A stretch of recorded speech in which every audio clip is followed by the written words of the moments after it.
ఆసీన దీర్ఘసత్రేణ కదాయాం సాక్షన హరేః. వైష్ణవే వయం ఆసీన దీర్ఘసత్రేణ కథాయాం తక్షణ హరేః. హరే కృష్ణ. క్షేత్రస్మిన్ వైష్ణవే వయం ఆసీనా దీర్ఘసత్రేణ కథాయం సక్షణ హరే. హరే కృష్ణ ప్రభు. దండ ప్రణామ ప్రభు.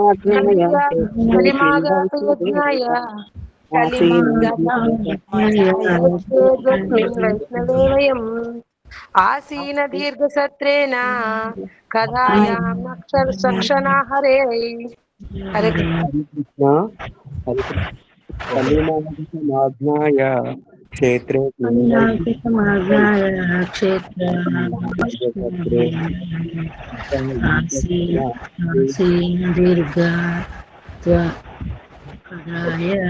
హరే కృష్ణ. కలిమాగతమాజ్ఞాయ క్షేత్రేస్మిన్ వైష్ణవే వయం ఆసీన దీర్ఘసత్రేణ కథాయాం suction Hare. So, shall we proceed for word to word? Proceed. కలియుగము కలహయుగము.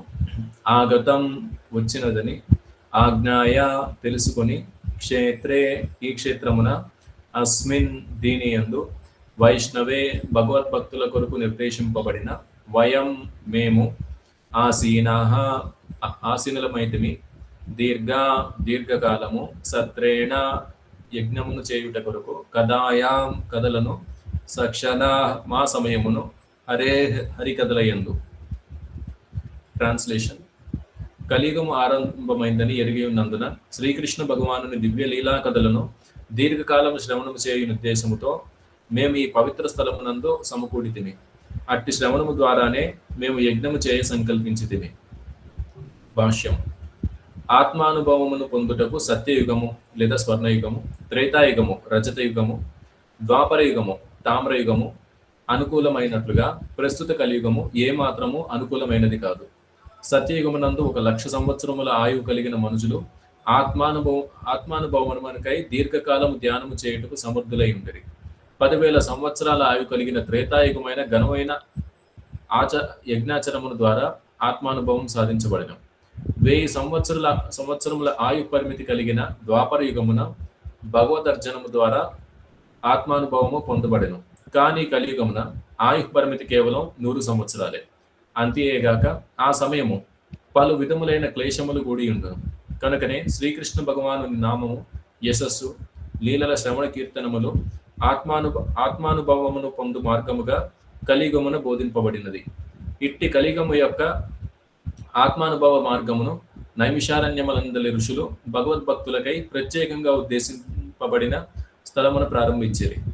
Srikrishna భగవానుని లీలలో 1000 దివ్య సంవత్సరములు శ్రవణం గావించవలనని వారు ఉద్యుక్తులైది.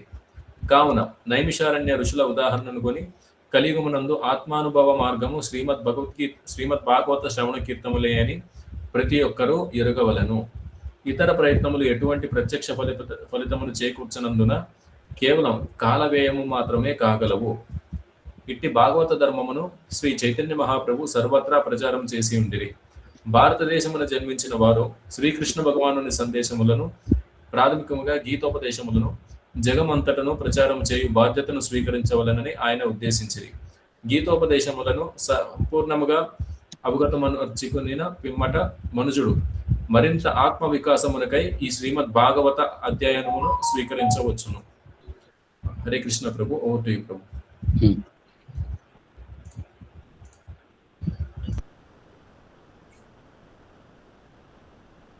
కలిమాగతమాజ్ఞాయ క్షేత్రేస్మిన్ వైష్ణవే వయం. ఇక్కడుండే ఋషులందరూ కూడా, శౌనకాది ఋషులందరూ కూడా మేమంతా వైష్ణవులము.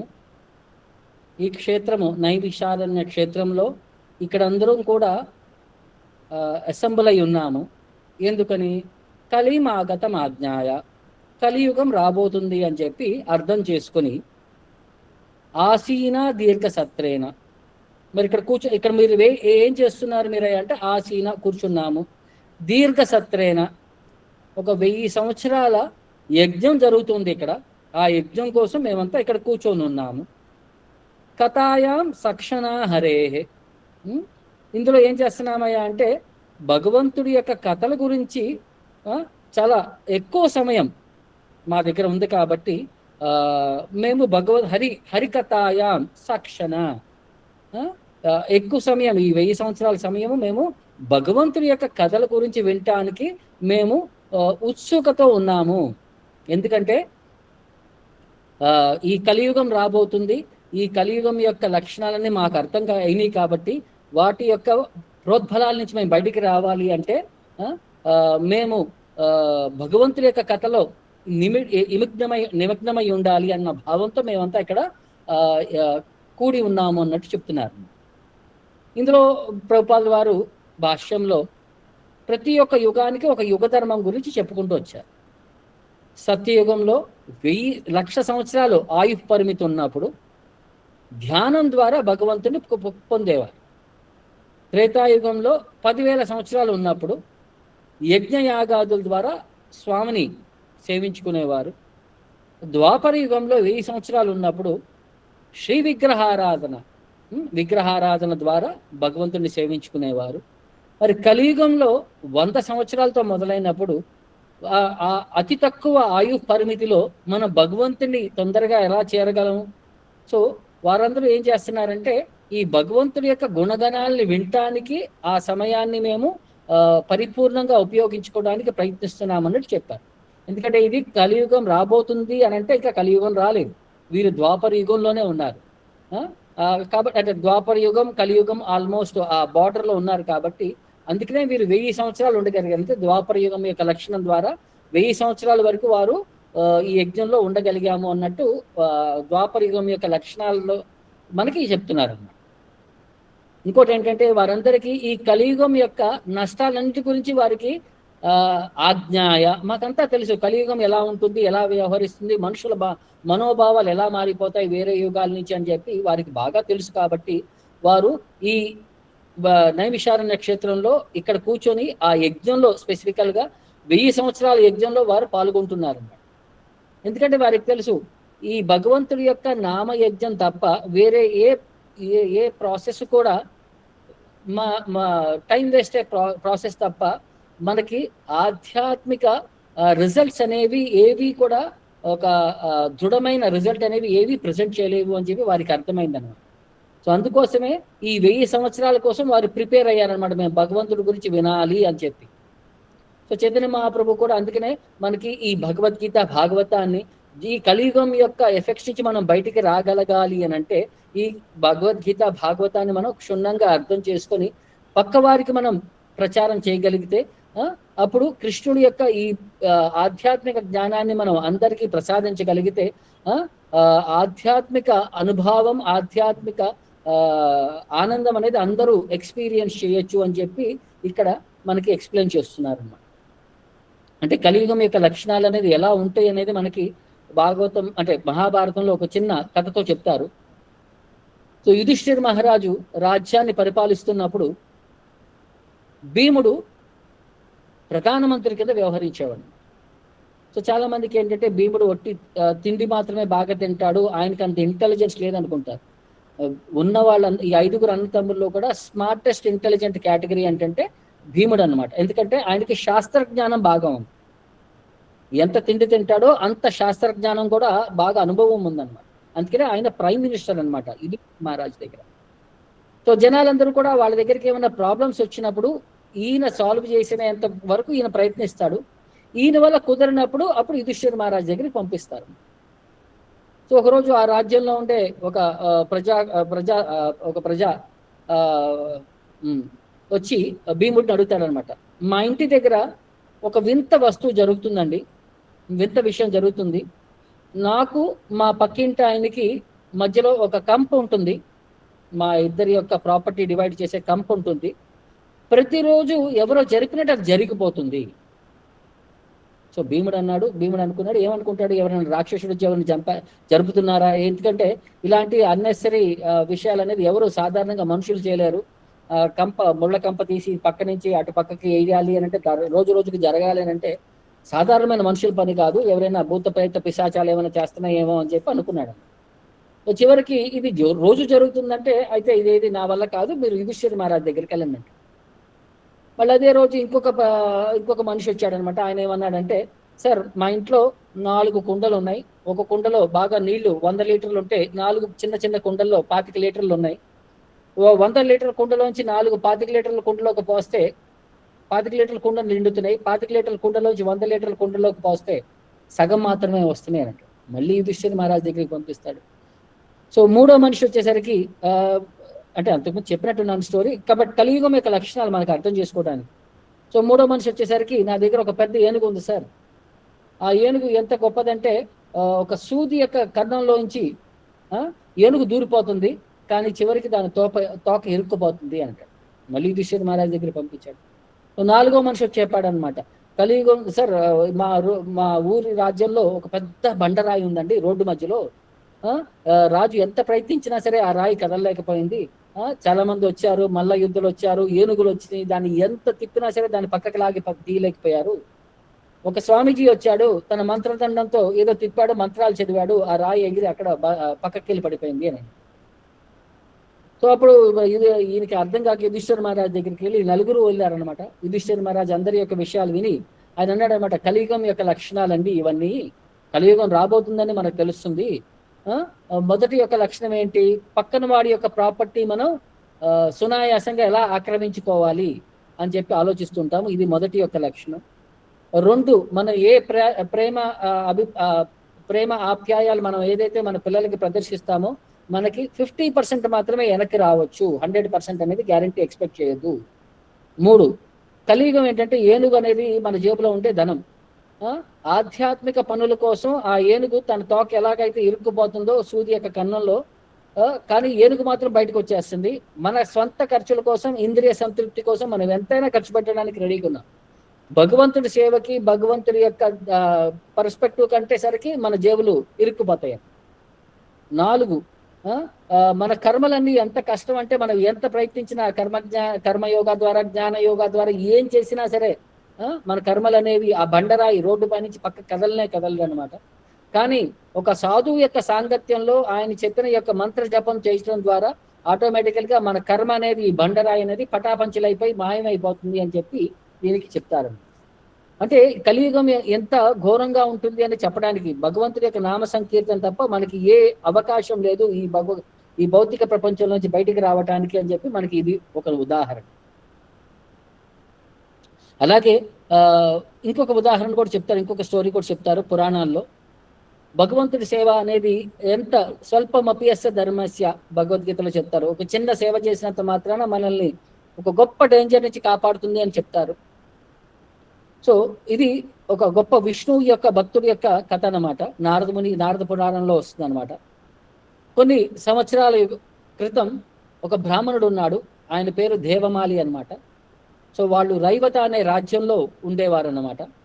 సో అతను వేదాలన్నీ బాగా నేర్చుకున్నాడు, పరజీవులపైన సానుభూతి బాగా పరుడుగా, విష్ణు భక్తుడు.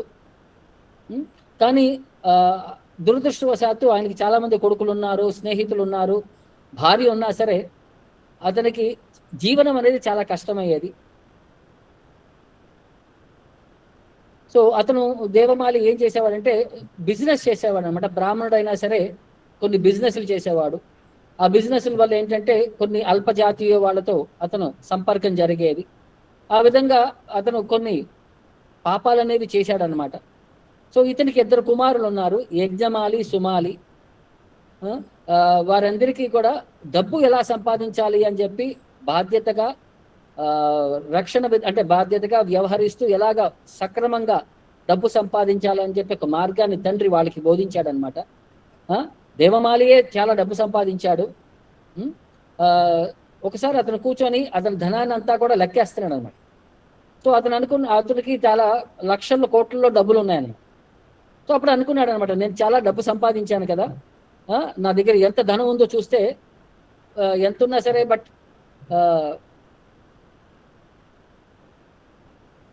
ఎంత ఉన్నా సరే సంతోషం లేదు. నేను ఎంత సంపాదించినా సరే నేను కొన్ని ముట్టరాని వస్తువులు ముట్టుకోవడం వల్ల నా ఎంత డబ్బు ఉన్నా సరే నాకు సాటిస్ఫాక్షన్ అనేది లేదు, సంతృప్తి అనేది లేదు. సో మనం ఎంత సంపాదించినా సరే ఇదంతా కూడా మనకి ఒక దెయ్యం పట్టుకుంటే మనం ఎలాగైతే సంతోషంగా ఉండమో అలా ఉంది నా పరిస్థితి. సో ఇంకా సంపాదన అయ్యే కొద్దీ నా పళ్ళన్నీ ఊడిపోతాయి, నా చర్మం అన్నీ కూడా ముడతలు పడిపోతాయి, నాకు ఎప్పుడు ఈ ప్రశాంతత అనేది దొరుకుతుంది, ఈ సంపాదన అనేది వదిలించుకుంటే తప్ప నేను ప్రశాంతంగా ఉండలేను అని చెప్పి అనుకున్నాడు అనమాట. సో ఈ విధంగా నేను వచ్చే జన్మకైనా సరే మంచి ఆపర్చునిటీ చేయాలని చెప్పి ఏం చేయాలని చెప్పి ఈ విధంగా ఆలోచిస్తూ అతను ఏం చేశాడంటే తన ధనాన్ని అంతా కూడా 4 భాగాల కింద విభజించాడనమాట. సో మొదటి 2 భాగాలు తన కోసం పెట్టుకున్నాడు అనమాట. తత్మా 2 భాగాలు తన 2 కొడుకులకి ఇచ్చారనమాట. సో దేవమాలి ఏం చేశాడంటే తనకున్న 2 భాగాల్లో దేవస్థానాలు కట్టించాడు, నదులు చెరువులు తవ్వించాడు, తర్వాత తోటలు పెట్టాడు, గంగా నది తీరానికి వెళ్ళి అక్కడ దానాలు చేశాడు. తనకుండే డబ్బంతా కూడా ఫినిష్ చేసేసి బద్రికాశ్రమంలో తపస్సు చేయడానికి వెళ్ళిపోయాడు. అక్కడ ఋషుల సాంగత్యంలో ఉంటూ వారితో పాటు ఇతను కూడా ధ్యానంలో ఉండిపోయాడు అన్న. సో ఆ ఋషులందరూ కూడా ఈ దేవమాలకి ఆధ్యాత్మిక జ్ఞానాన్ని బోధించారు. సో జనంతి అని చెప్పి ఒక గొప్ప ఋషి కూడా యోగా యొక్క అన్ని టెక్నికాలిటీస్ అన్ని కూడా ఈ దేవమాలికి నేర్పించాడు అనమాట. సో ఈ ప్రాక్టీస్ ద్వారా ఏమైందంటే ఈ దేవమాలి ఈ భౌతిక వాంఛలన్నిటి నుంచి కూడా అతను బాగా ముక్తుడైపోయాడు అనమాట. సో అతని యొక్క పెద్ద కొడుకు యజ్ఞమాలి సో తనకున్న భాగాన్ని తనకు వచ్చిన 2 పార్ట్లు చేసి ఒక పార్ట్ తన పెట్టుకున్నాడు, 2వ పార్ట్ సుమాలికి ఇచ్చాడనమాట. సో సుమాలి ఏం చేశాడంటే ఆ డబ్బులన్నింటినీ కూడా జూదంలో అన్ని చోట్ల వ్యసనాలకి అన్ని అలవాటు చేసుకుని మొత్తం వేస్ట్ చేసేసుకున్నాడు.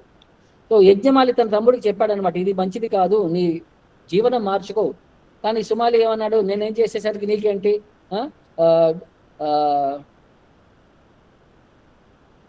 చెడ్డ పేరు తీసుకొని రావద్దు అది అని చెప్పినా సరే ఇతను పట్టించుకునేవాడు కాదు. ఒక్కసారి ఆ చెడు అలవాట్లకి అలవాటు పడిపోతే మనిషి ఎంత క్రూరం అయిపోతాడంటే తన అన్ననే చంపి అతని డబ్బు కూడా తీసుకోవడానికి ప్రయత్నించాడు అనమాట. సో ఈలోపు పోలీసులు వచ్చారు, వీడిని బంధించారు, వీడిని జైలుకి తీసుకెళ్ళిపోయారు.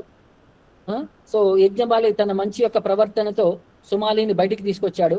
సో తర్వాత చివరిగా తనకున్న ఆస్తిని కూడా మళ్ళీ సగం భాగం ఇచ్చి మళ్ళీ సుమాలికి మారమని చెప్పాడు. మళ్ళీ సుమాలి ఏం చేశాడు, ఈ డబ్బుల్ని తీసుకొని వెళ్ళి మళ్ళీ జూదము వ్యభిచారము అన్నిట్లో మళ్ళీ వేస్ట్ చేసేసాడు అనమాట.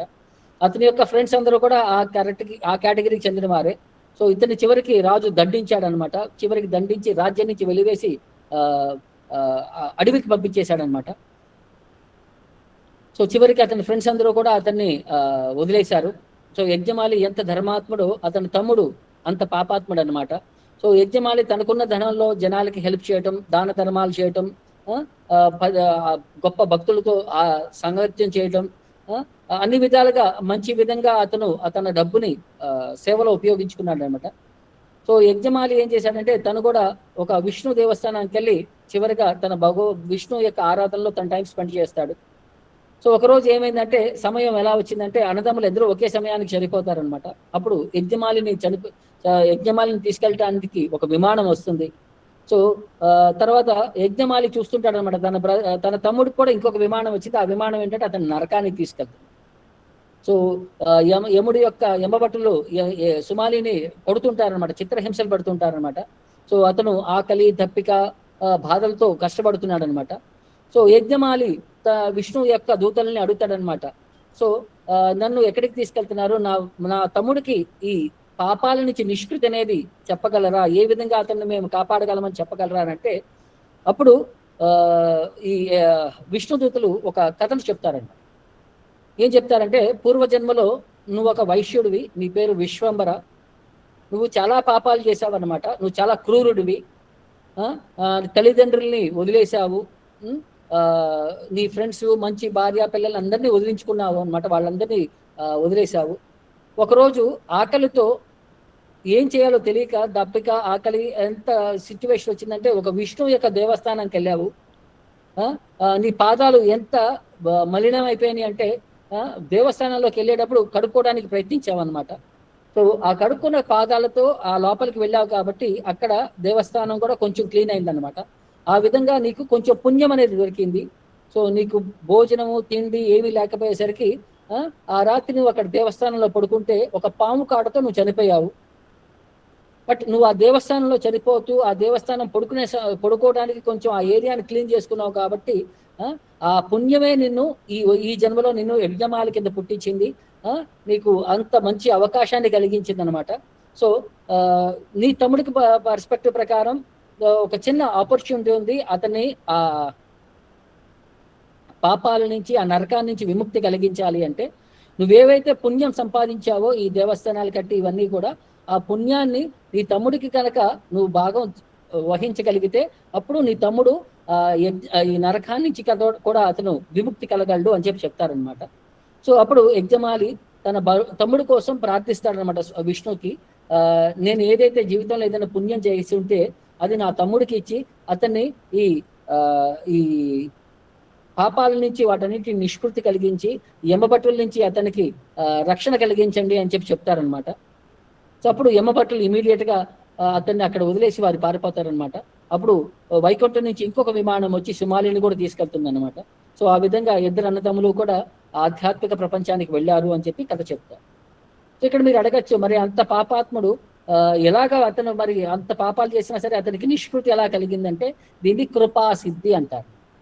అంటే గొప్ప ఋషులు, గొప్ప భక్తులు వారి కనుక తమ కృప ఈ అల్పజ్ఞానుల పైన, అల్పజీవుల పైన వారు ప్రదర్శిస్తే ఆ కృపాశక్తి వల్ల ఈ అల్పజ్ఞానుల్లో కూడా, అల్ప మనుషుల్లో కూడా మనస్తత్వాలు మారి వారు కూడా భక్తులయ్యి వారు కూడా భగవంతుడు చేరడానికి ఇది అవకాశం అని చెప్పి మనకి ఇది స్టోరీ కింద చెప్తారనమాట. ఇది ఒక ఉదాహరణ. కలియుగం యొక్క లక్షణం అనేది చాలా కష్టమైంది. దాన్ని మనం పాటించగలిగి బయటికి రాగలగటం అనేది మనం ప్రయత్నించగలగాలి అని చెప్పి ఇక్కడ ఋషులందరూ కూడా భగవంతుడి యొక్క నామాన్ని వినటానికి మేము ఈ 1000 సంవత్సరాలు యజ్ఞం చేస్తున్నామని చెప్పి ఇక్కడ వారి యొక్క ఆలోచన భావాన్ని ప్రదర్శించారు.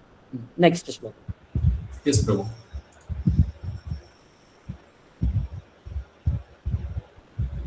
త్వం న సందర్శితో దాత్రా దుస్తరం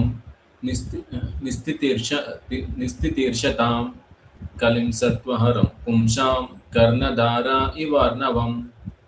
ట్రాన్స్లేషన్: మానవులు శుభలక్షణములన్నింటినీ హరించినట్టి కలియుగమును దుస్తర సముద్రమును దాటగోరు వారి నావికునిగా పొందగలుగుటకే మేము దైవవశాత్తుగా కలువగలిగితమని భావించుచున్నాము. భాష్యం: కలియుగము మానవులకు అత్యంత ప్రమాదకరమైనది. మానవ జన్మ యొక్క ప్రయోజనం కేవలం ఆత్మానుభవమేనైనను ఈ ప్రమాదకర యుగ ప్రభావమున మనుజుడు మానవ జీవిత లక్ష్యమును సంపూర్ణముగా మరిచిపోవచ్చున్నాడు. ఈ యుగమున ఆయు పరిమితి క్రమముగా క్షీణింపగలదు.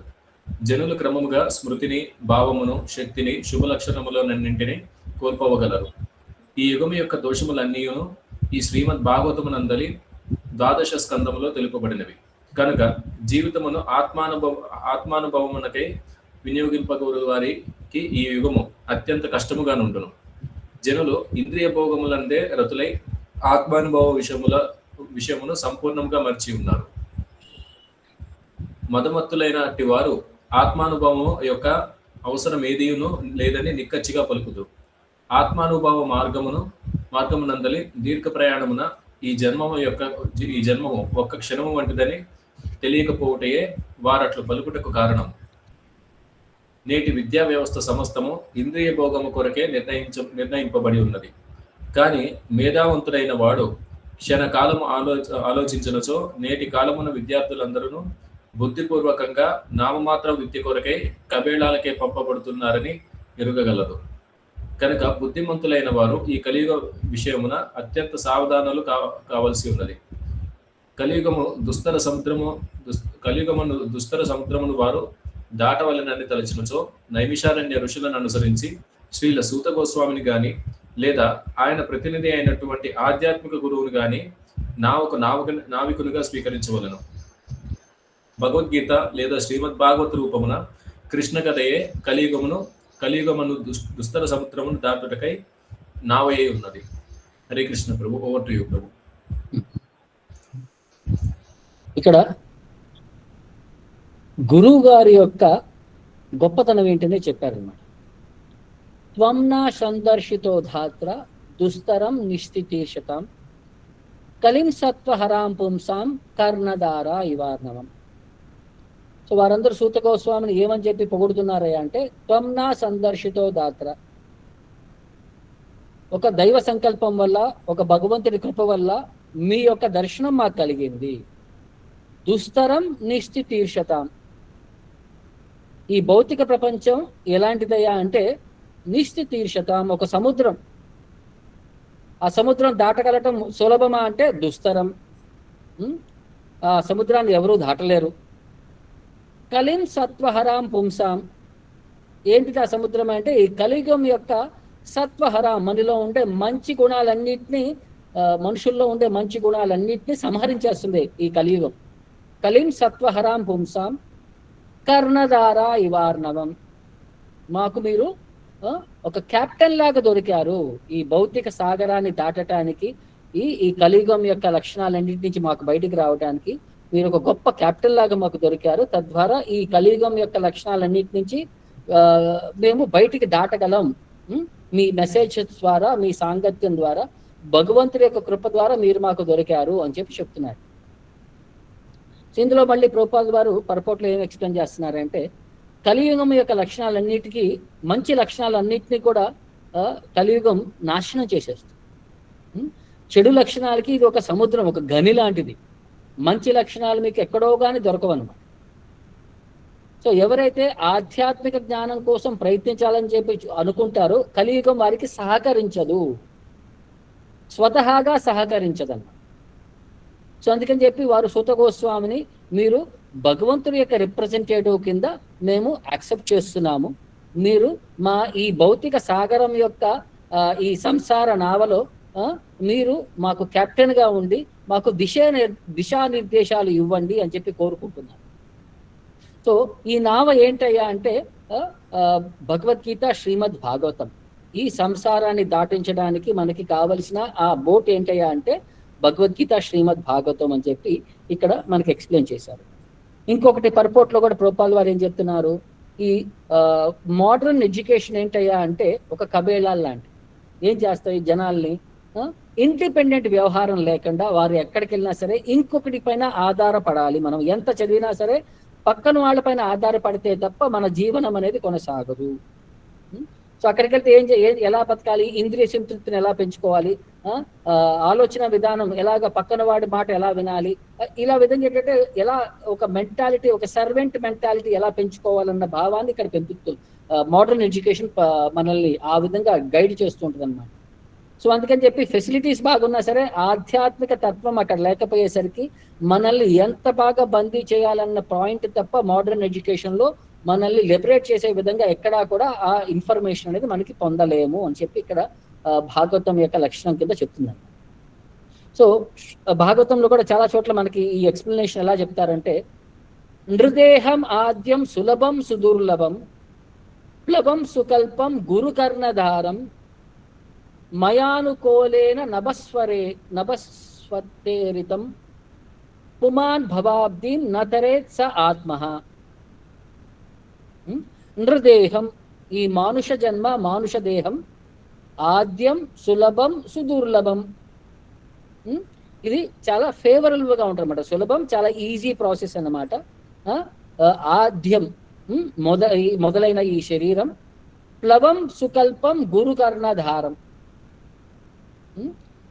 ప్లవం ఈ భౌతిక సాగరాన్ని దాటడానికి ఒక మంచి నావ లాంటిదన్న.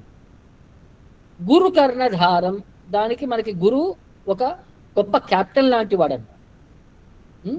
సుకల్పం, మనకి ఫేవరబుల్ ఇన్స్ట్రక్షన్స్ ఉన్నాయన్నమాట దీంట్లో. మయా అనుకూలేన నభస్వేరితం, సో దీంట్లో మనకి ఈ సంసార సాగరాన్ని దాటడానికి కావాల్సిన తగ్గట్టుగా ఉన్న అన్నిటికీ ఫెసిలిటీస్ని మనం యూటిలైజ్ చేసుకోవచ్చు అన్నమాట. పుమాన్ భవాబ్ది నతరేత్ స ఆత్మః. సో ఎవరైతే గురువు గారిని సిన్సియర్గా శ్రద్ధగా సేవిస్తారో వారి కృప ద్వారా ఈ సంసార సాగరాన్ని దాటగలుగుతారు. వారు భగవంతుడి యొక్క కృపాపాత్రకి అర్హులవుతారు. సో ఎవరైతే దీన్ని ఉపయోగించుకోరో, గురువు యొక్క సరెండర్ తీసుకోరో, గురువు యొక్క షెల్టర్ తీసుకోరో, గురువు యొక్క శరణాగతి తీసుకోరో, వారు తమకున్న ఈ ఆపర్చునిటీని వారు కోల్పోతున్నారు, ఆత్మహత్య చేసుకుంటున్నారు. స ఆత్మ నా తరేత్ స ఆత్మ, వారు దాటలేరు, వారికి ఉన్న అవకాశాన్ని వారు దుర్వినియోగం చేసుకుంటున్నారు అని చెప్పి ఇక్కడ చెప్తున్నారు. సో ఇది ఆధ్యాత్మిక గుణం అన్నమాట. భక్తుల యొక్క సాంగత్యం అనేది గొప్ప అవకాశం అనమాట మనకి ఈ సంసార సాగరాన్ని దాటటానికి. లైక్ ఇందాక స్టోరీలో కూడా మనం ఎలాగైతే చూసామో, ఒక సదుద్దేశంతో గురువులు కనుక మనకి ఆ కృపను మనకు ప్రసాదిస్తే, ఆ భగవంతుడి కృప వల్ల మనం ఆటోమేటికల్గా బయటికి మనం రాగలము అని చెప్పి చెప్పడానికి ఇది ఒక గొప్ప అవకాశం. లేకపోతే మనం ఏం చేసుకుంటాం, మనం వేస్ట్ చేసుకుంటాము. దీనికి ఒక చిన్న ఎగ్జాంపుల్ చెప్తారు. ఒక చోట ఒక గుజరాతీ, ఒక సౌత్ ఇండియన్ మద్రాసి, ఒక సర్దారు కన్స్ట్రక్షన్ వర్క్లో పనిచేస్తుంటారు. సో ఆ బిల్డింగ్ ఏంటంటే పెద్ద అపార్ట్మెంట్, 20th ఫ్లోర్లో వాళ్ళు స్కెఫోల్డింగ్స్ అన్ని పెడుతున్నారు అనమాట. సో ప్రతిరోజు వాళ్ళు మధ్యాహ్న భోజనం తెచ్చుకుంటారు, ఇంటి దగ్గర నుంచి ప్యాక్ చేసుకుని తెచ్చుకుంటాడు. సో గుజరాతీ ఆయన డబ్బా ఓపెన్ చేసి చూడంగానే డోక్లా ఉందన్నమాట. సో అతను ప్రతిరోజు డోక్లా చూసేసరికి అతనికి చివరికి చిరాకు వచ్చి ఏమంటాడంటే, ఇంకొక రోజు కనుక నా లంచ్లో డోక్లా కనుక కనిపిస్తే నేను ఈ బిల్డింగ్ పై నుంచి దూకి చచ్చిపోతాను అంటాడు. సో తర్వాత మద్రాసి ఓపెన్ చేస్తాడనమాట. అతను దాంట్లో కూడా ఇడ్లీ సాంబార్ ఉంటుంది. సో అతను అంటాడనమాట, ఇంకొక రోజు కనుక మళ్ళీ ఇంకొక రోజు కనుక నేను ఇడ్లీ సాంబార్ నా లంచ్లో చూస్తే నేను ఇక్కడి నుంచి దూకి చచ్చిపోతాను అంటాడు. తర్వాత సర్దార్జీ ఓపెన్ చేస్తాడనమాట. సర్దార్జీ ఓపెన్ చేస్తే కనుక అందులో పరాటా ఉంటుంది. సో ఇతను అంటాడనమాట, ఇంకోసారి కనుక పరాటా వస్తే నేను జూకి చచ్చిపోతాను అంటాడు. సో నెక్స్ట్ డే మళ్ళీ ఆ గుజరాతీ లంచ్ బాక్స్ ఓపెన్ చేస్తాడు, అందులో డోక్లా కనిపిస్తుంది, అతను జూకి చచ్చిపోతాడు. సో మద్రాసి అతను లంచ్ బాక్స్ ఓపెన్ చేస్తాడు, అందులో కూడా ఇడ్లీ సాంబార్ ఉంటుంది, అతను జంప్ చేసి చచ్చిపోతాడు అనమాట. తర్వాత సర్దార్జీ ఓపెన్ చేస్తాడు, అందులో పరాటా ఉంటుంది, అతను కూడా దూకి చచ్చిపోతాడు. సో అతని చివరికి అతనికి సర్దార్జీ యొక్క అంత్యక్రియలు జరిగినప్పుడు గుజరాతీ ఆయన యొక్క భార్య బాగా ఏడుస్తూ ఉంటుంది. ఆమె చెప్తుంది అనమాట, నాకు కనుక తెలుసుంటే ఇతను డోక్లా పైన ఎంత విరక్తి కలిగి ఉండేవాడిని అని చెప్పి నేను అతనికి ఎప్పుడు మళ్ళీ డోక్లా పెట్టుండే దానికి అని అంటది.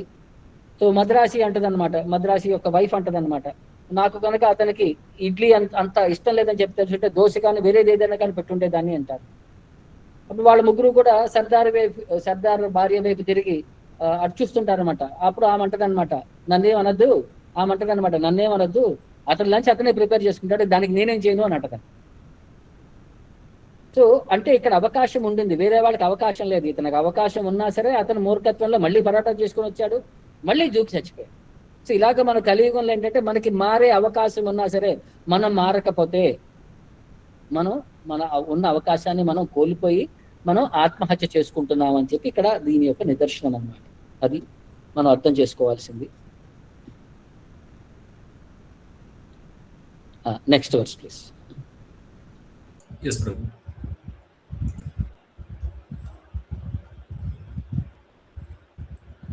బ్రూహి యోగేశ్వరే కృష్ణే బ్రహ్మణే ధర్మవర్మణి స్వాం కాష్ట మధునోపేతే ధర్మ కం శరణం గతః.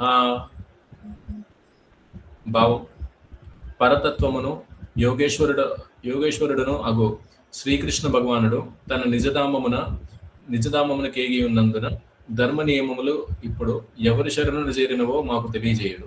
భాష్యము, వాస్తవమునకు ధర్మ నియమములు శ్రీకృష్ణ భగవానుని చేతనే స్వయముగా నిర్ణయింపబడినవి కనుకనే ధర్మ నియమములు త్రోసిపుచ్చబడినప్పుడు లేదా అడుగంటినప్పుడు వాటిని పునరుద్ధరించుటకు ఆ దేవదేవుడు స్వయంగా అరుదించును.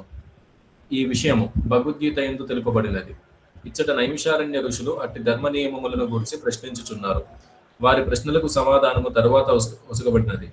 శ్రీమద్ భాగవతము దేవదేవుడైన శ్రీకృష్ణుని శబ్దరూపము గనుక ఆధ్యాత్మిక జ్ఞానమునకు ధర్మ నియమములకు సంపూర్ణ ప్రాతినిధ్యం వహించుచున్నది. శ్రీమద్ భాగవతమునందలి ఋషుల ప్రశ్నలు అను ప్రథమ స్కందములోని మొదటి అధ్యాయమునకు భక్తి వేదాంత భాష్యము సమాప్తము. హరే కృష్ణ ప్రభు. ఓవర్. సో ఇక్కడ భగవంతుడి యొక్క అవతారం అనేది ఎప్పుడు వస్తుంది దాని గురించి చెప్తున్నారు అన్నమాట.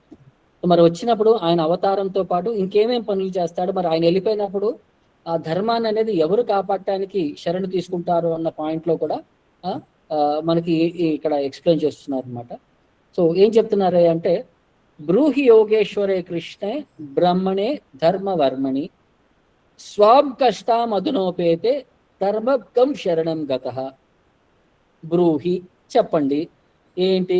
కృష్ణే యోగేశ్వరే, Krishna the master of all mystic parts, బ్రహ్మణ్యే ధర్మవర్మణి, బ్రహ్మణ్యే ఆయన ఆధ్యాత్మిక ట్రూత్, ద సుప్రీం ట్రూత్ అన్నమాట బ్రహ్మణ్యే, ధర్మవర్మణి ధర్మాన్ని కాపాడటానికి ఆయన యొక్క ఎప్పుడు అవతారం కూడా, స్వాం కష్టాం అధునోపేతే. సో కృష్ణుడు తన లీలలు ముగించుకొని తన ధామానికి తిరిగి వెళ్ళిపోయినప్పుడు ధర్మం కం శరణం గతః, ధర్మం ఎక్కడ శరణం తీసుకుంది అని చెప్పి వారు ప్రశ్నిస్తున్నారు. సో ధర్మ అంటే భగవంతుడి యొక్క ఆదేశాలు. సో భగవంతుడు వచ్చినప్పుడు తన ఈ ధర్మాన్ని పునః ప్రతిష్టాపిస్తాడు, కొత్తగా ఏమి స్టార్ట్ చేయడు. ఆల్రెడీ ఉన్న టెక్నికల్ రిలీజియస్ ఇన్స్ట్రక్షన్స్ అన్నిటినీ కూడా అవి కాలక్రమేణా నశించిపోయినప్పుడు వాటిని పునః ప్రతిష్టాపిస్తాడు. సో అందుకని చెప్పి ఈ నైమిషారణ్య ఋషులందరూ కూడా వారు భగవంతుడి వచ్చినప్పుడు దేన్ని ప్రతిష్టాపిస్తాడు, ఆ ధర్మ గుణాలన్నింటినీ తెలుసుకుందాం అని చెప్పి చెప్తున్నారు. సో అందుకని చెప్పి ఇక్కడ వారి యొక్క ప్రశ్న ఆ విధంగా వారిని సంశయం కోసం అడుగుతుందన్నమాట. కృష్ణుడు ఈ భౌతిక ప్రపంచంలో వచ్చినప్పుడు ఆయన ధర్మాన్ని ప్రతిష్టాపించాడు. ధర్మాన్ని ప్రతిష్టాపించిన తర్వాత తాను ఈ శరీరం వదిలేసి తన ధామానికి వెళ్ళిపోయినప్పుడు, తన అవతారం ముగించినప్పుడు ఈ ధర్మానికి ఎవరు శరణిచ్చారు? ధర్మం కం శరణం గతః, ధర్మం ఎవరి శరణంలోకి వెళ్ళింది అని చెప్పి వీరు అడిగిన ఈ ప్రశ్నకి తర్వాత ఈ ఋషులకి ఎలా ఆన్సర్ ఇచ్చారన్న పాయింట్ పైన మనం ఇక్కడ చూస్తున్నాం అన్నమాట.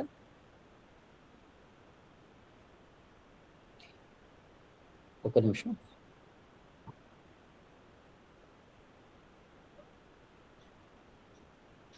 సో దీనికి ఆన్సర్ మనకి చివరిలో మళ్ళీ సూత గోస్వామి ఆన్సర్ చేస్తారు. కృష్ణే స్వధమోపగతే ధర్మ జ్ఞానాదిభి సహ కలౌ నిష్టదశామేష పురాణార్కో అధునోదిత. కృష్ణుడు స్వధామో ఉపగతే, తన ధామానికి వెళ్ళిపోయినప్పుడు ధర్మ జ్ఞానాదిభి సహ, ధర్మము జ్ఞానము అన్నిటితో కలిపి కలౌ నష్టదృశామేష, ఈ కలియుగం యొక్క అన్ని లక్షణాలన్నిటినీ నష్టం చేస్తుంది కాబట్టి పురాణ అర్కో అధునోదిత, ఆ సమయంలో భౌతిక ప్రపంచం అంతా అజ్ఞాన అంధకారంలో మునిగిపోయింది. భగవంతుడి యొక్క అవతారం ముగించేసరికి ఈ భౌతిక ప్రపంచం అజ్ఞాన అంధకారంలో మునిగిపోయినప్పుడు ఈ ధర్మ జ్ఞానాలన్నింటినీ కూడా అవన్నీ కూడా లైట్ లేకపోయేసరికి వాటి యొక్క పర్ఫార్మెన్స్ కూడా అండర్ పర్ఫార్మ్ అయిపోతుంది. అప్పుడు ఏమైంది? ఈ శ్రీమద్ భాగవతం పురాణ అర్క, ఈ శ్రీమద్ భాగవతం సూర్యుడిలాగా ఉదయించి అధునోదిత, కృష్ణుడి యొక్క రీప్లేస్మెంట్ కింద ఇది నిలిచింది అని చెప్పి చెప్తారు.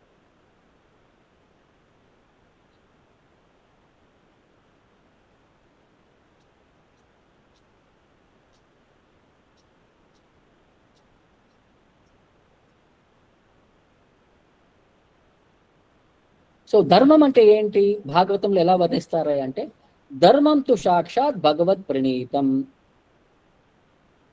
భగవంతుడు ఏదైతే మనకి ఆజ్ఞాపిస్తాడో దాన్ని మనం ధర్మం కింద మనం వ్యవహరించాలి. నవై విదు ఋషయో నాపి దేవాః న సిద్ధముఖ్య అసుర మనుష్యాః కుతోను విద్యాధర చారణాదయః. ఎవరైతే సత్వగుణంలో ఉంటారో ఋషులు అయి ఉంటారు, వారు కూడా ఋషులు కానీ దేవతలు కానీ సిద్ధులు కానీ అసురులు కానీ మనుష్యులు కానీ విద్యాధర కానీ చారణ కానీ వీరెవరు కూడా ధర్మాన్ని వారు ఎస్టాబ్లిష్ చేయలేరు. భగవంతుడు మాత్రమే మనకి ధర్మాన్ని ప్రసాదించగలడు అని చెప్పి చెప్తున్నారు అనమాట.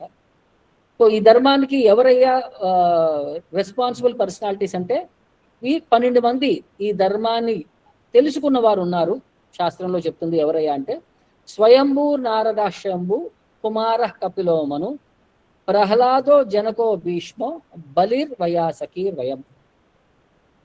సో యమరాజు చెప్తున్నాడు అనమాట, ఈ ధర్మానికి కాపాడటానికి ఈ 12 మంది రక్షకులు ఉన్నారు. స్వయంభు బ్రహ్మ, నారదముని, శంభు శివ, కుమారులు 4 కుమారులు, కపిల, మనువులు 14 మంది మనువులు, ప్రహ్లాద, జనక, భీష్మ, బలి, వయాసకి, సుఖదేవ్ గోస్వామి. వయం అంటే నేను అంటే ఇక్కడ యమధర్మరాజు. ద్వాదశైతే విజానీమో ధర్మం భాగవతం బతాహ. మేము ఈ 12 మంది మాత్రమే ఈ భగవంతుడు ఇచ్చిన ఈ భాగవత ధర్మాన్ని మాకు మాక్సిమం అర్థమైంది. భగవంతుడు శరణ తీసుకున్నాం కాబట్టి మాకు మాత్రమే మాక్సిమం పర్సెంటేజ్ అర్థమైంది. గుహ్యం విశుద్ధం దుర్బోధం యం జ్ఞాత్వ అమృతమశ్నుతే. ఈ భాగవత ధర్మం ఎలాంటిదయ్యా అంటే గుహ్యం, చాలా కాన్ఫిడెన్షియల్ సబ్జెక్ట్. విశుద్ధం, కంప్లీట్ గా పరిపూర్ణంగా శుద్ధమైనది అనమాట. దుర్బోధం, సామాన్యమైన మనుషులకి ఇది అర్థం చేసుకోవటం అతి కష్టం అనమాట. యం జ్ఞాత్వ, ఎవరైతే దీన్ని అర్థం చేసుకోగలరో అమృతం అశ్నుతే, వారు ఈ భౌతిక ప్రపంచం నుంచి అమృతాన్ని పొంది ఎలాగైతే ముక్తులకు అర్హులవుతారో వీరందరూ కూడా ఈ ధర్మాన్ని అర్థం చేసుకోగలిగితే వారందరూ కూడా అర్హులవుతారు అని చెప్తున్నారు. ఇంకో చోట ఏం చెప్తారంటే, సదాసేవ్య శ్రీమద్ భగవతాతి అతి కథ యశ్య శ్రవణ మాత్రేన హరిశ్చిత్తం సమాశ్రయేత్. సో శ్రీమద్ భాగవతం అతి కథ, ఈ భాగవతం యొక్క కథని సదాసేవ్య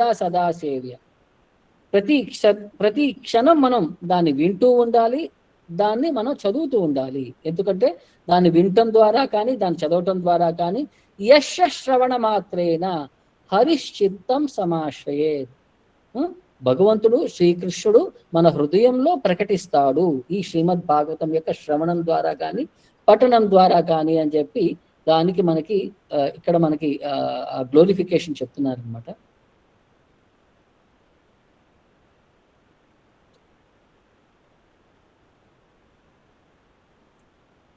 సో ఎవరికైనా ఏమైనా ప్రశ్నలు ఉంటే అడగచ్చు. హరే కృష్ణ. భక్తులకు ఎవరికైనా సందేహాలు ఉంటే కనుక వాళ్ళు హ్యాండ్ రైజ్ చేయగలరు. ఒక వరుస ప్రకారం మీరు ప్రభు మీ సందేహాలు అడిగి నివృత్తి చేసుకోవచ్చు. కర్మాకర ప్రభు, మీరు మీ సందేహాన్ని అడగండి. కృష్ణ ప్రభుజీ, దండప్రాణం ప్రభుజీ. ప్రభుజీ, మామూలుగా ఇప్పుడు కలియుగంలో సంకీర్తన అనే శాస్త్రం చెప్తుంది కదా ప్రభుజీ, మరి ఈ బయట ధ్యానాలు వీటి మీద ఎక్కువ మంది జనాలు ఫోకస్ చేస్తున్నారు ప్రభుజీ. మరి దానివల్ల ధ్యానం వల్ల అసలుకి ఏంటి యూజ్? దానివల్ల ఏమన్నా పీస్ఫుల్లేనా లేదా ముక్తి అనేది వస్తుందా? దీని గురించి కొంచెం క్లారిటీ ఇవ్వండి ప్రభుజీ. కృష్ణుడు భగవద్గీతలో 6వ అధ్యాయంలో చెప్పినప్పుడు ఈ ప్రాక్టికల్ యోగా సిస్టమ్ అర్జునుడు అంటాడు, నా వల్ల కుదరదు అని అంటాడు. చంచలం హి మన కృష్ణ ప్రమాతి బలవద్ దృఢం. ఈ మనసు ఎంత చంచలమైందంటే నేను యోగిక్ మెడిటేషన్లో నా వల్ల కుదరదు అని చెప్తాడు.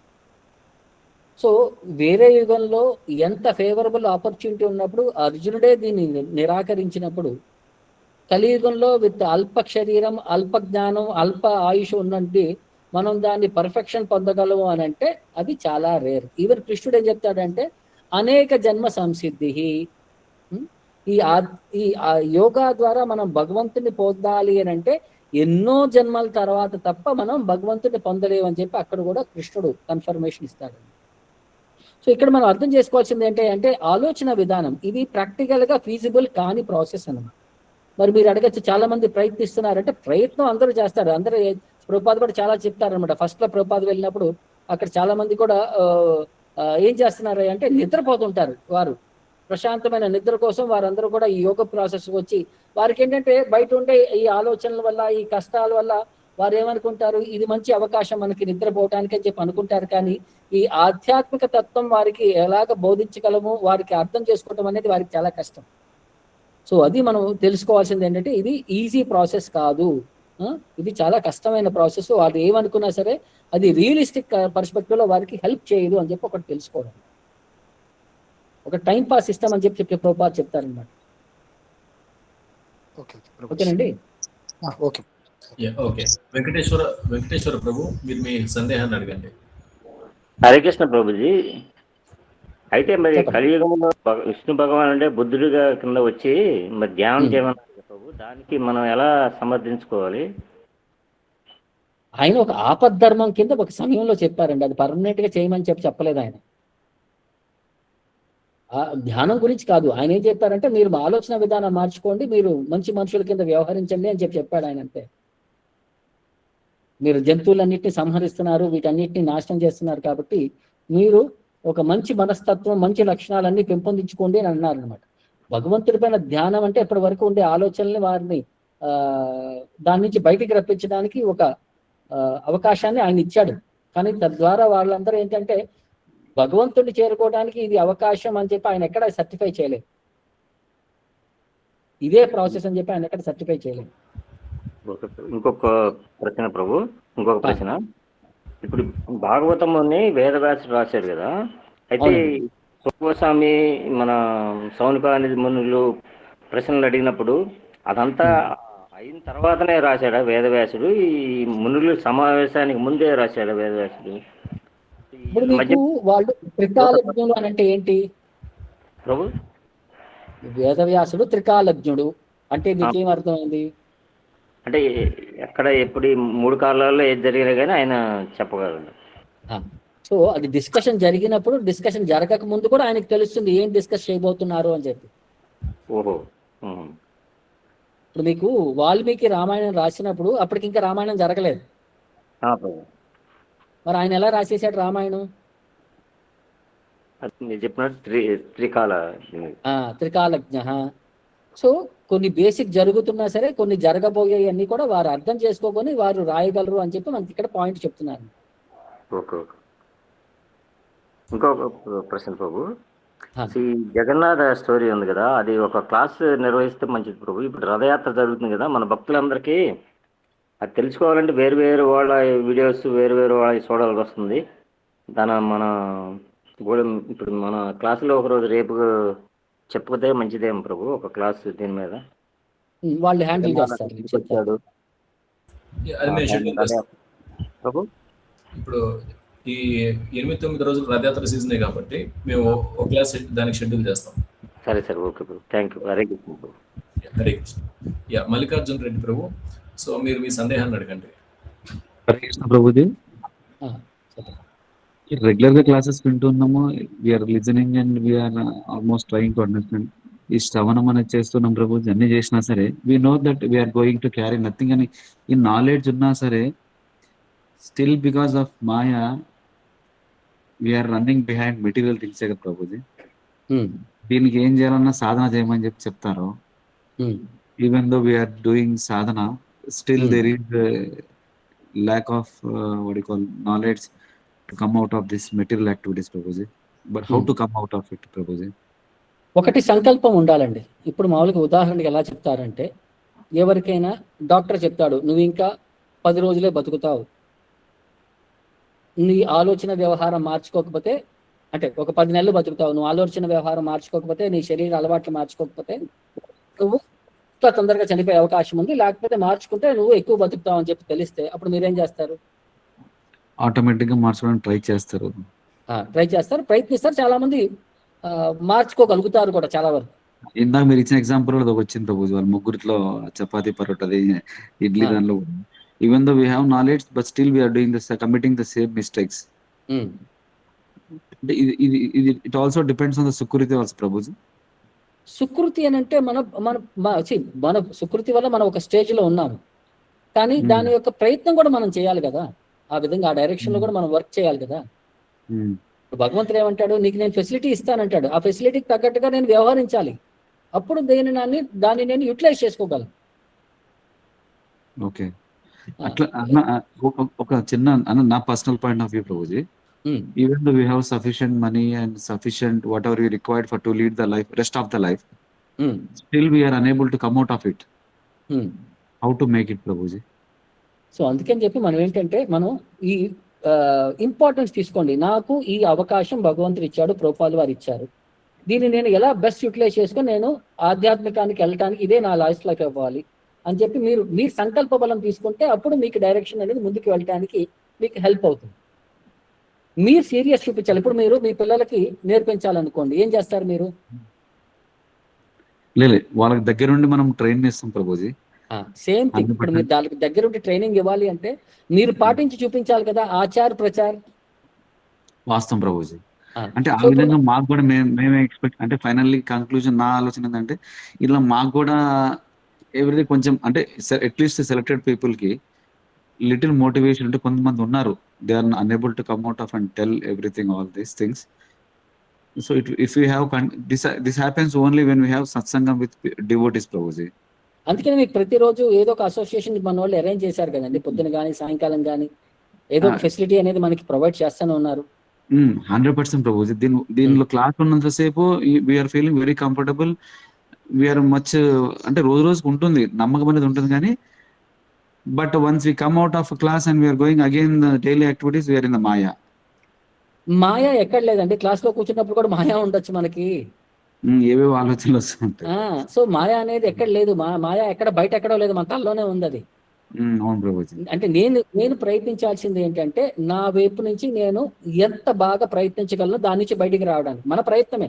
దానికి గురువు అని కృష్ణ కృప ఉంటే ఆటోమేటికల్ గా మనం దాని నుంచి బయటికి రావడానికి అవకాశాలు అనేది మనం వెతుక్కోవచ్చు ప్రభుజీ.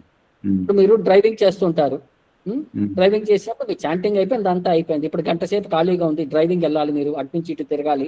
అప్పుడు ఏం చేస్తారు మీరు కారులో?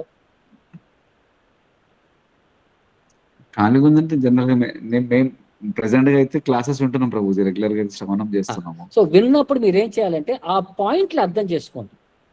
ఏ పాయింట్ నేను ప్రాక్టికల్ గా ఇంప్లిమెంట్ చేయగలను, ఈ కొత్త పాయింట్ దీన్ని ఎలా ప్రజెంట్ చేయగలను.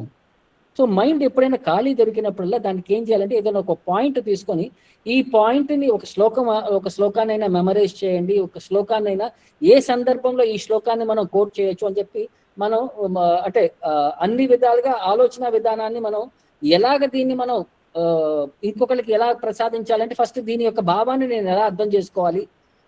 అంటే మనం ఎప్పుడు కూడా మీన్స్ అండ్ వేస్ ఎత్తుక్కోవాలండి. దాన్ని మనం ఎలాగ మనం కాంటంప్లేట్ చేస్తూ మనం దాన్ని ఎలాగా మన జ్ఞానాన్ని అభివృద్ధి చేసుకోవచ్చు, మన అండర్స్టాండింగ్ ఎలా పెంపొందించుకోవచ్చు, మనం ఎలాగ ప్రాక్టికల్ గా దీన్ని ఇంకొక డైరెక్షన్ లో దీన్ని ఏమైనా ప్రజెంట్ చేసే పాయింట్ ఉందా, అలా కూడా మనం ఆలోచించచ్చండి. ఇప్పుడు ఇందాక స్టోరీ ఉంది, ఆ స్టోరీ వచ్చేసరికి మనకి ఎక్కడ శాస్త్రాల్లో దొరకని స్టోరీ, కానీ అది ప్రాక్టికల్ గా మనం రిలేట్ అవుతుంది, ఆ శ్లోకానికి తగ్గట్టుగా మనకు అది కరెక్ట్ గా సింక్ అవుతుంది. అది ఎలాగ వచ్చింది? ఒక్కొక్కసారి ఏంటంటే చెత్తా చెదారం కూడా మనం చూస్తుంటాం, కానీ అందులో నుంచి ఆ చెత్తా చెదారం నుంచి మనం కృష్ణుడి యొక్క కండక్షన్ కి ఎలా వస్తుంది అని చెప్పి తెలుసుకోవడానికి, దాన్ని ఎలా ఉపయోగించుకోవడానికి ప్రయత్నిస్తాం. So everything we should link to Krishna. అంతే మరి. చెడు నుంచి కూడా మనం నేర్చుకోవచ్చు, నేను ఎలా చెడు అవ్వకూడదు అని చెప్పి. మంచి నుంచి ఎలాగో నేర్చుకుంటాం. బికాస్ ఆఫ్ దిస్ ఈ ఇంద్రియ తృప్తి అనేది ఒకటి ఉంది ప్రభుజీ. ఎంత చేసిన అంటే even though we're staying at home doing mangalaharati and attending classes, because of this అంటే ఈ కంట్రోలింగ్ అనేది వస్తుంది. బట్ మోర్ మెయిన్ థింగ్ నాకు అనిపించింది అంటే ప్రభుజీ, ప్రసాదం is also very very necessary అనిపించింది ప్రభుజీ. మీకు ఫస్ట్ లోపలికి అది కంట్రోల్ లేకపోతే ఆటోమేటిక్ గా ఇంద్రియ నిగ్రహణ అనేది చాలా కష్టం అయిపోతుంది. ప్రసాదం తినేటప్పుడు కూడా మీరు భగవంతుడి యొక్క కృప అని చెప్పి ఆలోచన భావంతో తినాలండి. మంత్రం ఊరినే నోట్లో మంత్రం చెప్పేసి ఏదో తినేయటం కాదు. భగవంతుడు స్వీకరించాడు, గురువు గారు మనకి ప్రసాదాన్ని ప్రసాదించారు కాబట్టి గురువు కృప, కృష్ణుడి యొక్క కృప అనేది నాకు నా జీవితాన్ని మార్చడానికి ఇది ఒక గొప్ప అవకాశం అని చెప్పి ఒక అమృతం లాగా దాన్ని సేవించండి, దానికి గ్లోరిఫై చేస్తూ కృష్ణుడు తిన్న ప్రతి రుచిని మీరు ఆస్వాదిస్తూ మీరు తినండి. మీరు చెప్పండి, వారం రోజుల్లో మీ మనస్తత్వాలన్నీ మారిపోతాయి. ఈ అవకాశం కావాలంటే మాకు కూడా అసోసియేషన్ ఒకటి కావాలి, ప్రసాదం కావాలి ప్రభుజీ. అంటే ఫ్యామిలీస్ ఆర్ నాట్, నేను అగేన్స్ట్ అని చెప్పను, ఉంటే కొన్ని ఇష్యూస్ అనేవి ఫ్యామిలీస్ ఉన్నాయి. బికాస్ ఆఫ్ దట్ ఏమవుతుందంటే మేము ఒక స్టెప్ ఎక్కుతున్నాము, 10 steps కిందికి వస్తున్నాం. Because of this all lackness. నాకు ఫోక్ హాస్టల్ ఎక్కడ ఉందేమో నేను ప్రసాదం తీసుకుని చెప్పి చాలా ట్రై చేసే ప్రభుజీ ఆ మధ్య.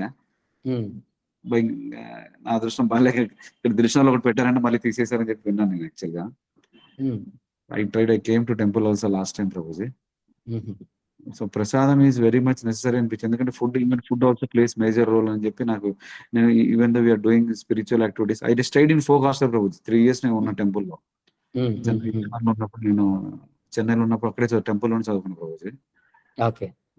లాట్ ఆఫ్ అంటే once I came out of things change a lot. By grace of Krishna, I earned so much what are required, to be frank. But again, I want to come back to Krishna consciousness. మీ మాతాజీ మ్యారీడా నువ్వు? Married Prabhuji. Okay. మీ Mataji chanting చేస్తున్నారా? వాళ్ళు dead against Prabhuji దీనికి యాక్చువల్గా. ఎందువల్ల? అంటే they follow శంకరాచార్యులు ఎక్కువ follow అవుతారు వాళ్ళంతా, మా ఇంట్లో వాళ్ళంతా. Okay. But they don't oppose me. They don't నువ్వేం చేయొద్దని నన్నేం అపోజ్ చేయరు. ఐ హావ్ సపరేట్ ఒక ఫ్లోర్ లో అంతా నేను I have my own arrangements for Krishna. ఒక ఫ్లోర్ అంతా నేను పెట్టుకున్నా ప్రభు, ఓన్లీ స్పిరిచువల్ యాక్టివిటీస్ కి నా ఇంట్లో. ఓకే. ఓకే. మీరు నెక్స్ట్ టైం ఒక పని చేయండి, మీరు వచ్చినప్పుడు టెంపుల్లో ఎప్పుడైనా కలవండి. We can practically see how we can help you out. Most probably ఈరోజు వస్తా ప్రభు. ఈరోజు నేను యాక్చువల్గా ఒక కార్ డొనేట్, ప్రభు వాళ్ళు రథయాత్ర వెహికల్ కావాలని చెప్పారు నాకు. ఈరోజు డొనేట్ చేద్దాం వస్తున్నా ప్రభు. యాక్చువల్గా టెంపుల్ వద్దాను ఆలోచనతో ఉన్నా. ఓకే. వచ్చినప్పుడు ఒకసారి ఫోన్ చేయండి. మీరు అవైలబుల్ ఉంటారా ప్రభు ఇక్కడ? బంజారా హిల్స్ లోనా? నువ్వు నార్సింగ్ ఎక్కడ ప్రభుజీ మీరు అవైలబిలిటీ ఎక్కడ ప్రభుజీ? నేను బంజారా హిల్స్ లో ఉంటానండి. బంజారా హిల్స్ వస్తా ప్రభుజీ. టెంపుల్ వచ్చినప్పుడు ఒకసారి అడగండి ఇక్కడ మీట్. హరే కృష్ణ. హరే కృష్ణ. వాసవి మాతాజీ, మీరు మీ డౌట్ అడగండి. హరే కృష్ణ ప్రభు. ధన్యవాద ప్రణాం ప్రభు. చెప్పండి ప్రభు. మనము తల్లిదండ్రుల ఆశీర్వాదము తీసుకున్నప్పుడు మామూలుగా మనము టచింగ్ ద ఫీట్, వాళ్ళ పాదాలు టచ్ చేసి తీసుకుంటాం కదా. సో మరి నేను కేసీలోకి వచ్చిన తర్వాత మనం తెలుసుకుంది ఏంటంటే వాళ్ళు కూడా కర్మీస్ కాబట్టి వి షుడ్ నాట్, అలా కాదు మనం దండవత్ ప్రణామం లాగా చేయాలి అనేది తెలుసుకున్నాను ప్రభు. మరి ఈ విషయంలో ఇంకొకటి ఏంటంటే ఇప్పుడు మన తల్లిదండ్రులను అప్పుడప్పుడు ఏదైనా వాళ్ళకి పెయిన్ కానీ అలా ఏదైనా లెగ్ పెయిన్ కానీ అలా ఉన్నప్పుడు మనం సేవిస్తూ ఉంటాము. అలాంటప్పుడు లేకపోతే ఇప్పుడు కొంతమంది వేరే దగ్గరికి మనల్ని ఫంక్షన్స్ పిలుస్తూ ఉంటారు, కొన్ని వాటికి వ్రతాలకి పూజలకి పిలుస్తూ ఉంటారు.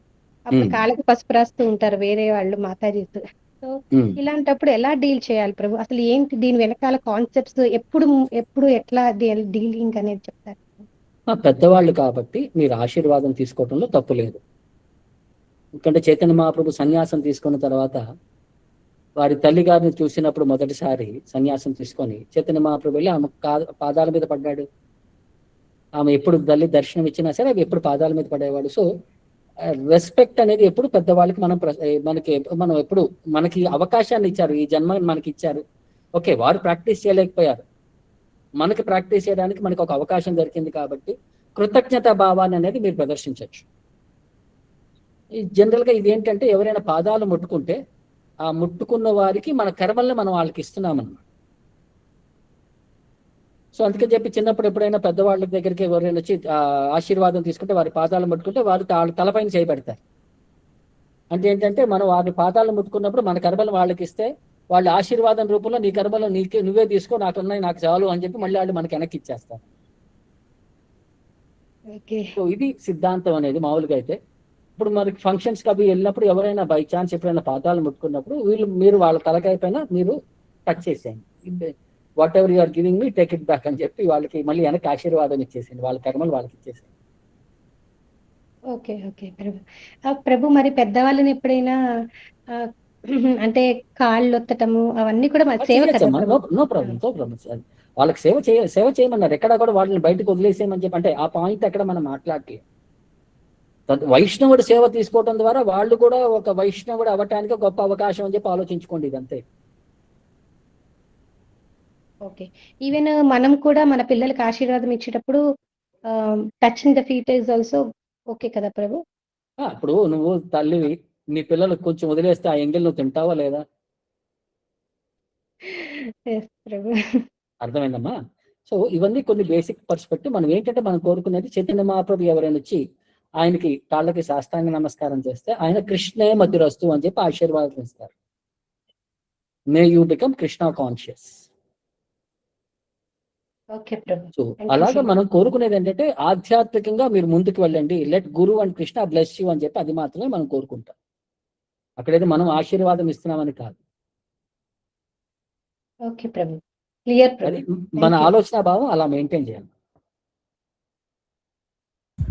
ఓకే ప్రభు. హరే కృష్ణ. హరే కృష్ణ ప్రభు. Shall we take last 2 queries ప్రభు. ఎస్. కృష్ణవేణి మాతాజీ, మీరు మీ సందేహాన్ని అడగండి. హరే కృష్ణ ప్రభు. చెప్పండి. ప్రభు ఇక్కడ 22 శ్లోక భాష్యం చెప్పేటప్పుడు ప్రభుపాదుల వారు ఇక్కడ ఒకటి చెప్పారు ప్రభు. నేటి కాలమున విద్యార్థులందరూ బుద్ధిపూర్వకముగా నామమాత్ర విద్య కొరకై కబేళాలకే పంపబడుతున్నారని తెలియగలడు. కబేళాలకే అని అన్నారు. ఎందుకు ప్రభు ఇలా చెప్పారు ప్రభుపాదుల వారు? అదే ఎక్స్ప్లెయిన్ చేశాను కదమ్మా. మోడర్న్ ఎడ్యుకేషన్ ఏంటంటే వాళ్ళని తీసుకెళ్లి ఒక బానిస తత్వానికి వాళ్ళని అలవాటు చేస్తుంది. ఎంత చదివినా సరే ఇంకొకటి పైన మనం ఆధారపడాలి. స్వతహాగా ఆలోచించే విధానం మనం నష్టపోతాం. మనం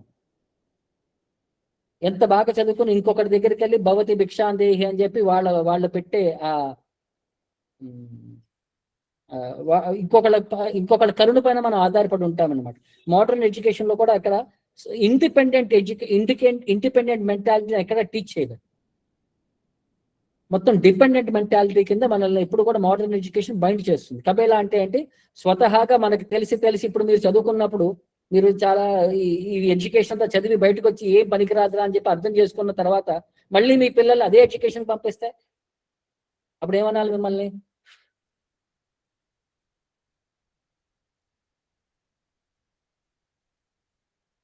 మీ ఆలోచన విధానం కరెక్టా తప్పా? మరి అప్పుడు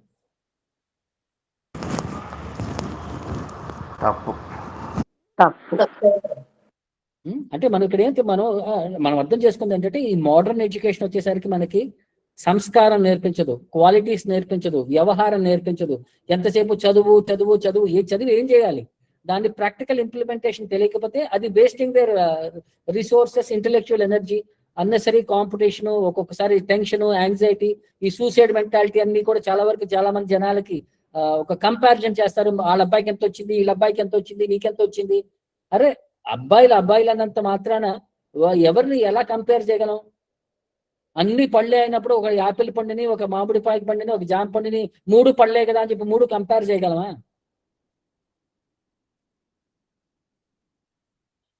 సో మనం ఏంటంటే ఒక 40 మందిని ఒక క్లాస్లో ఉంచాం కాబట్టి 40 మంది ఒకటే క్లాస్లో ఉన్నారు కాబట్టి 40 మందిని కంపేర్ చేయడం మొదలు పెడతాం. అది తప్పుడు ఆలోచన. ఎవరి యొక్క ఇంటెలిజెన్స్ లెవెల్ ఎంత ఉందో దాన్ని బట్టి మనం కంపేర్ చేయాలి. ఇంటెలిజెన్స్ తక్కువ ఉంటే కనుక కంపేర్ చేయడానికి అది యాపిల్ ఒకటే ఆరెంజ్ అయితే డిఫరెంట్ కంపారిజన్ అయిపోతుంది. అది మోడర్న్ ఎడ్యుకేషన్. కొన్నిసార్లు ఈ భౌతిక విద్యలు కూడా మనకు ఉపయోగపడుతున్నాయి కదా ప్రభు. ఈ డాక్టర్, సైకియాట్రిస్ట్ కొంతమంది ఉంటారు కదా, మనం ఎంత జపం చేసుకున్నా మన ఆరోగ్యం బాగోలేకపోతే మనం డాక్టర్ దగ్గరికి వెళ్ళి చూపించుకున్న మెడిసిన్స్ అన్ని వాడాలి కదా. సో ప్రతి విద్య పనికిరాదని మనం అనుకోలేం కదా. కొన్ని ప్రతి ఒక్కళ్ళు ప్రతి దానికి పనికి వస్తారు అని చెప్పే పాయింట్ కాదు కదా అక్కడ. ఇప్పుడు అందరూ అన్నిటికీ పనికి వస్తారా? కొందరు మాత్రమే కొన్నిటికి పనికి వస్తారా? చెప్పండి. అన్ని విద్యలు పనికిరావని మనం అనుకోలేం కదా ప్రభు. అలా కదమ్మా. ఇప్పుడు మీరు డాక్టర్ దగ్గరికి వెళ్ళాలంటే ఏ డాక్టర్ కి హస్తవాసి బాగుంది, ఎవరికి బాగా రెప్యుటేషన్ అని చెప్పి ఆయన దగ్గరికి వెళ్తారా? ఏ డాక్టర్ అయినా పర్వాలేదని చెప్పి ఎవరి దగ్గరికైనా వెళ్తారు మీరు? లేదు, హస్తవాసి ఉన్న డాక్టర్ దగ్గరికే వెళ్తాము. అది నేను చెప్పేది. అందరూ అన్నిటికీ పనికిరారు. స్వతహాగా ఆ లక్షణం ఉంది, ఆ మంచి స్వభావం ఉన్న వారికి అది అది అది చదవమని చెప్పండి. అందరూ అన్ని చేసేసి అది కుదిరితే అక్కడ వర్కౌట్ అవ్వదు కదా మరి.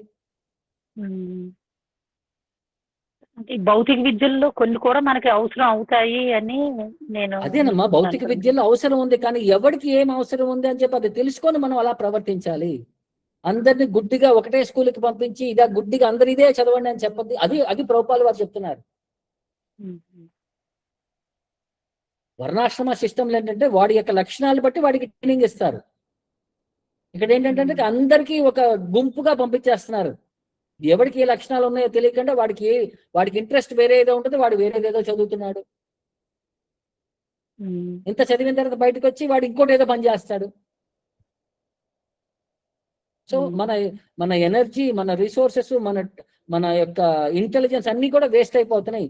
అది ప్రభుపాదుల వారు చెప్తుంది. ఈ మోడర్న్ ఎడ్యుకేషన్ వచ్చేసరికి ఎవరి యొక్క గుణగణాలని మనకు సొసైటీ డివిజన్ అనేది అది చేయకుండా అందరినీ ఒక శూద్ర మెంటాలిటీకి తీసుకొస్తుంది అన్నట్టు చెప్తున్నారు అనమాట. అది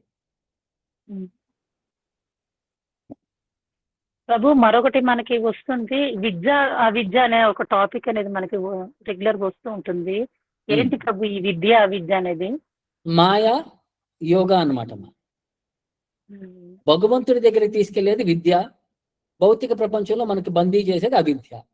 అది డిఫరెన్షియేషన్. అంటే ఈ భౌతిక ప్రపంచానికి సంబంధించిన విద్య అంతా అవిద్య కిందే వస్తుందా ప్రభు? అంతే కదమ్మా. ఎంత చదివినా సరే మనకి సంతోషం ఉండదు, సాటిస్ఫాక్షన్ ఉండదు. మనల్ని ఎంత ఇంద్రియ సంతృప్తి కోసం అది ప్రేరేపిస్తుంది. బయట అంటే ఏ విద్య అయినా సరే నువ్వు సంతోషంగా ఎలా బతకాలి అని చెప్పి చెప్తుంది, కానీ ఆధ్యాత్మికంగా సబ్జెక్ట్ పాయింటే తీసుకొని రాదు. సో ఎంత ఈ శరీరానికి సంబంధించి మనం ఎంత ప్రోద్బలం చెందినా సరే ఈ శరీరం అనేది ఒక రోజు నశించిపోయేటప్పుడు ఆ విద్య అంతా కూడా దేనికి ఏం లాభం మనకి? అదేం మనల్ని కాపాడలేదు కదా. అందుకనే దాన్ని అవిద్య అని అంటారు. సో భగవంతునికి సంబంధించిన మాత్రమే విద్య, మిగతాదంతా అవిద్య. ఈ భౌతిక ప్రపంచంలో ఉందంతా అవిద్య. అవునమ్మా. అదే. ఓకే ప్రభు. లాస్ట్ డౌట్ పార్వతీ, మీరు మీ సందేహాన్ని అడగండి.